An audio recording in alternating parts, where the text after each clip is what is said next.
Background processes, हमने पीछे diagram में पढ़ा कि हमारे पास बॉटम पे डाटा जो हमारी फाइल्स हैं, कंट्रोल फाइल्स, डाटा फाइल्स और रीडो लॉग फाइल्स के ऊपर कुछ बैकग्राउंड प्रोसेसेस थे, जिनमें हम पहला प्रोसेस पढ़ते हैं जी डेटाबेस राइटर, जिसको हम कहते हैं DBWN। ये अब हमारे पास एक न्यू कॉन्सेप्ट है, writes database blocks from the database buffer cache in the SGA to the data files on disk. अब हमारे पास ये एक ऑब्जेक्ट होता है। अब पहले हमने पढ़ा कि SGA को, अब हम पढ़ेंगे बैकग्राउंड प्रोसेसेस को। अब SGA में हमने देखा था कि डेटाबेस बफर कैशे, तो उसमें डाटा राइट होता रहता है। जब बफर फुल हो जाता है तो हम उस डाटा को डिस्क के ऊपर राइट करने के लिए जो प्रोसेस यूज़ होता है उसको हम कहते हैं database writer.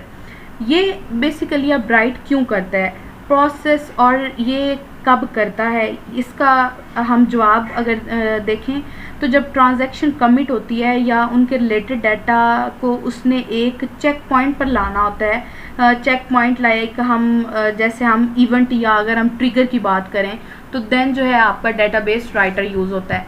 An Oracle instance can have up to 20 database writer processes to handle the I/O load to multiple data files। एक Oracle instance के अंदर जो है वो 20 database writers जो है वो मैक्सिमम हो सकते हैं। इसके बाद है जी database writers blocks out of the cache for two main reasons.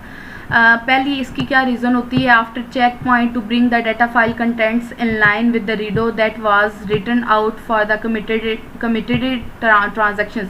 अब ये मैंने ऊपर आपको बता दिया है कि ये क्यों राइट करता है और कब करता है। इसका जवाब ये है, पहला कि जब इस ट्रांजैक्शन कमिट होती है या उनके रिलेटेड जो है उसने डाटा को उसने एक चेक पॉइंट पर लाना होता है।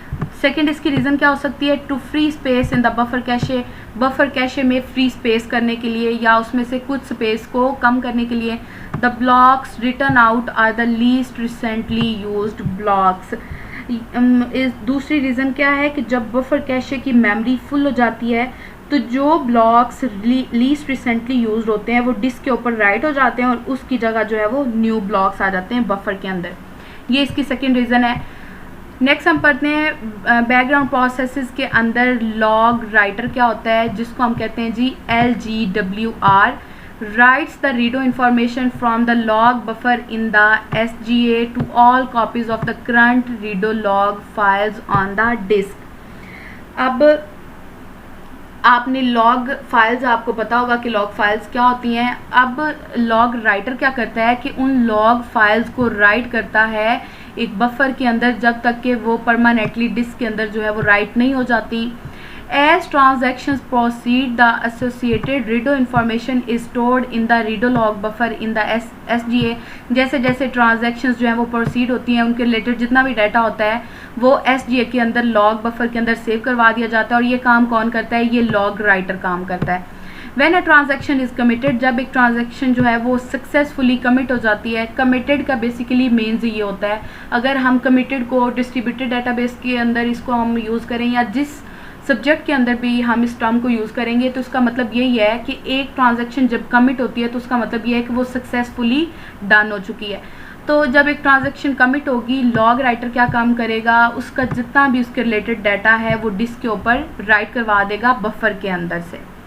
नेक्स्ट हम देखते हैं जी बैकग्राउंड प्रोसेसेस के अंदर सिस्टम मॉनिटर को और प्रोसेस मॉनिटर को।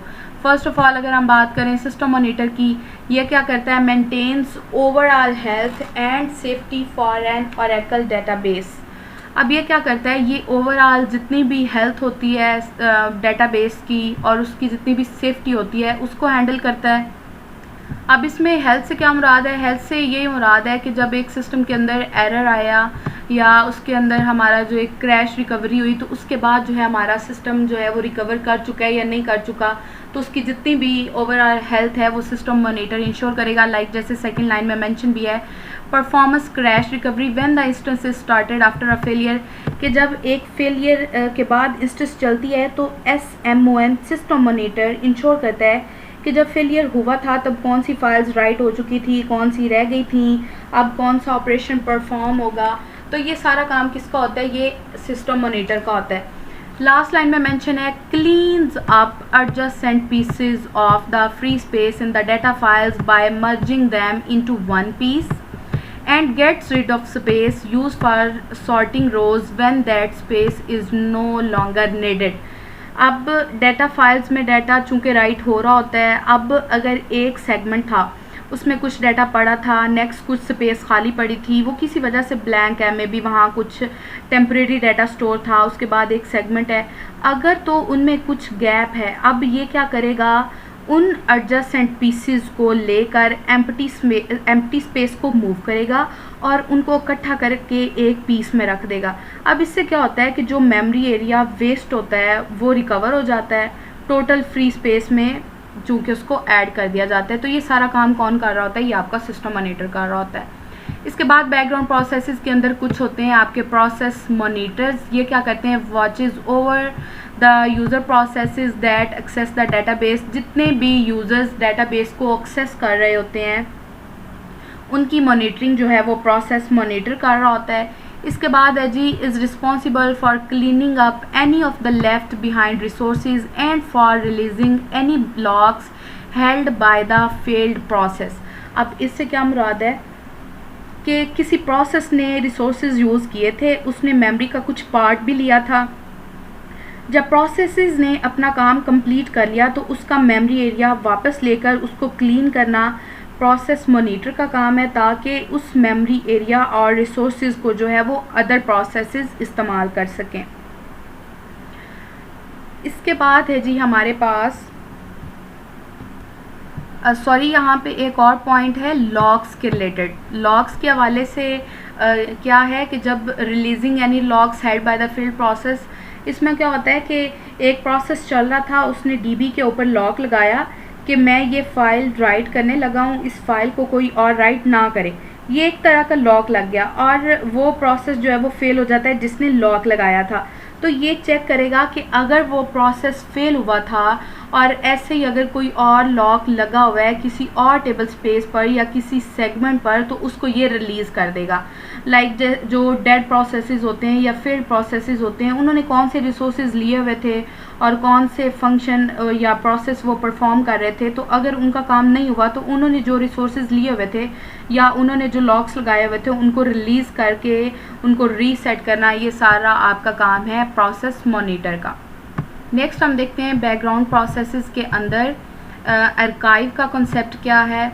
ARCN जिसको हम बोलते हैं, creates a copy of filled redo log files to the specified archive log destinations. अब बेसिकली हम रीडोलॉग फाइल्स का कॉन्सेप्ट प्रीवियसली लेक्चर में डिटेल में पढ़ चुके हैं कि रीडोलॉग फाइल्स क्या हैं। अब हमने ये भी पढ़ा था और डायग्राम में भी मैंने आपको शो किया था कि जब रीडोलॉग फाइल्स फिलअप हो जाती हैं तो उनका एक आर्काइव बना लिया जाता है, उनकी एक कॉपी सेव करवा ली जाती है सिक्योरिटी पर्पसेस के लिए। चूँकि हमें हमारी कुछ एप्लीकेशंस इतनी क्रिटिकल होती हैं कि अगर उसमें कोई मिसहैप होता है या हमारी क्रैश हो जाती है डेटाबेस, तो हमें जो है वो डेटाबेस को रिकवर करना पड़ता है। तो उसके लिए हम फिर जो है एक यूनिक सीक्वेंस नंबर के साथ उन फाइल्स का जो है वो आर्काइव बनाते हैं। अब बेसिकली वो आर्काइव कौन बना रहा होता है, वो आपका ARCN बना रहा होता है। Up to 10 archiver processes are possible. आपके जो है मैक्सिमम 10 आर्काइवर प्रोसेसेस जो हैं वो पॉसिबल होते हैं। इसके बाद होता है हमारे पास लॉग आर्काइव मैक्सिमम प्रोसेसेस। ये आपके पास एक इनिशियलाइजेशन पैरामीटर है जो कि स्पेसिफाई करता है इन प्रोसेसेस की मैक्सिमम लिमिट को, और इनकी जो डिफ़ॉल्ट वैल्यू है वो है जी 2 और ये रेयरली चेंज होती है। अब मोस्टली जो लॉग फाइल्स होते हैं वो 2 या 3 प्लेसेस पे ही होती हैं, ज़्यादा ये नहीं होती। नेक्स्ट है हमारे पास चेक पॉइंट्स क्या होते हैं बैकग्राउंड प्रोसेसेस के अंदर। Checkpoint updates data files headers whenever a checkpoint is performed. जब डेटाबेस के अंदर डाटा राइट होता है तो एक इवेंट अकर होता है जिसको हम कहते हैं जी चेक पॉइंट, और ये डाटा फाइल्स के हेडर को, जो उसका फर्स्ट ब्लॉक है, हेडर हम पीछे पढ़ चुके हैं कि वो डाटा का फर्स्ट ब्लॉक होता है, उसको ये अपडेट कर देता है CKPT के नेम से, जिसको हम कहते हैं जी चेक पॉइंट। इसके बाद है जी हमारे पास रिकवर एक बैकग्राउंड प्रोसेस है RECO के नेम से, ऑटोमेटिकली क्लीन्स अप फेल्ड और सस्पेंडेड डिस्ट्रीब्यूटेड ट्रांजैक्शंस। अब जो ट्रांजैक्शंस फेल हो जाती हैं या उनको हम अबॉर्ट कर देते हैं तो उन्होंने जितने भी एक्शंस परफॉर्म किए होते हैं उनको क्लीन अप करके उनकी एक ओरिजिनल स्टेट में रिकवर जो है वो ले आता है। नेक्स्ट है हमारे पास job queue provides scheduler services use to scheduler user PLSQL statements or procedures in batches. अब ये आपका जो जॉब क्यू है ये आप ऑपरेटिंग सिस्टम के अंदर भी डिटेल में पढ़ चुके हो कि ये शेड्यूलिंग करता है। लाइक अगर हमने कुछ स्टोर्ड प्रोसीजर्स, ट्रिगर्स या फंक्शंस लगाए हुए हैं, हमने एक ट्रिगर लगाया कि जब भी स्टूडेंट के टेबल में डाटा इंसर्ट हो तो वो उसकी टोटल काउंटिंग करके किसी और टेबल में स्टोर करवा दे, तो उसमें एक जॉब क्यू अकर होगी कि जब भी इवेंट अकर होगा तो उसमें मैंने कौन से स्टोर प्रोसीजर्स परफॉर्म करने हैं, ये आपकी जॉब क्यू डिसाइड करती है।